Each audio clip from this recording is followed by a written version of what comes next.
ቆራጥ ሶሃብ ጀግና ዝክሩን ባጭር ላቅርብ ከፈጸመው ዝና አንድ ቀን ነብዩ ሶሃቦችን ጠሩ ግዳጅ ሊሰጧቸው በጥልቀት መከሩ በአላህ ስም ጀምረው እያመሰገኑ ንግግር ጀምሮ እናንተ ሶሃቦቼ አድምጡኝ በእርጋታ እንደ እስራኤሎቹ ከመርየም ልጅ ኢሳ እንደተጣሉት የማታ እንዳትጣሉኝ ነው ፍርሃቴ ስጋቴ ከበድ ስለሚል ያሁን ምኞቴ እቅድ ፍላጎቴ ሶሃቦችም አሉ የአላህ መልእክተኛ አይጠራጠሩን ይልቅ ቶሎ ብለው ግዳጁን ይንገሩን ነብዩም ስድስቱን ሶሃቦች መረጡ ለአረብና ለውጭ ታላላቅ ነገሥታት ደብዳቤ እንዲሰጡ ከነዚህ መካከል አብደላህ ሑዘይፋ አንዱ የተመረጠው ለፋርስ መሪ የሚሄድ ደብዳቤ ተሰጠው ለፋርስ መሪ የሚሄድ ደብዳቤ ተሰጠው አብደላህ ሑዘይፋ ግመል አዘጋጅቶ ሚስትና ልጆቹን ሄደ ተሰናብቶ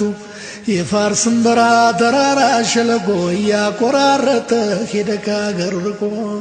ከንጉሡ ግቢ ዘቦቹን አገኘ መልእክት እንደያዘ ነገራቸውና ቶሎ እንዲያገናኙት ለመነ ተመኘ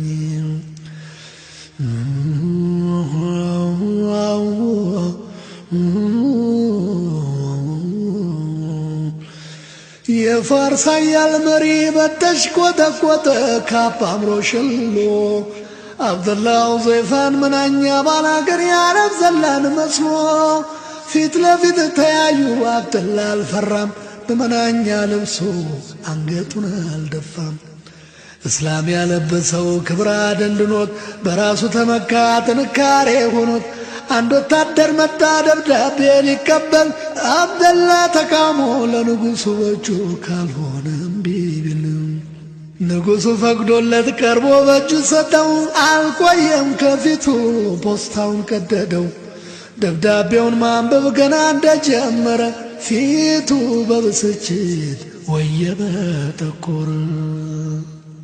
ጦማሩ ሲነበብ በአላህ ስም ጀምሮ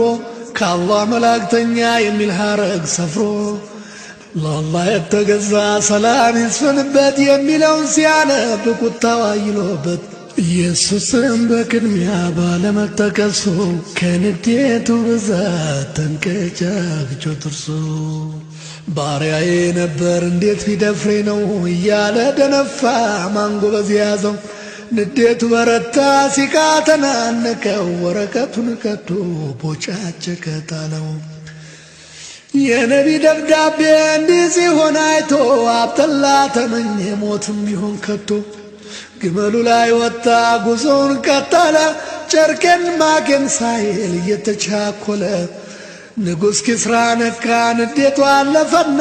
ይዛችሁ አምጡልኝ የታለ ያ ጀግና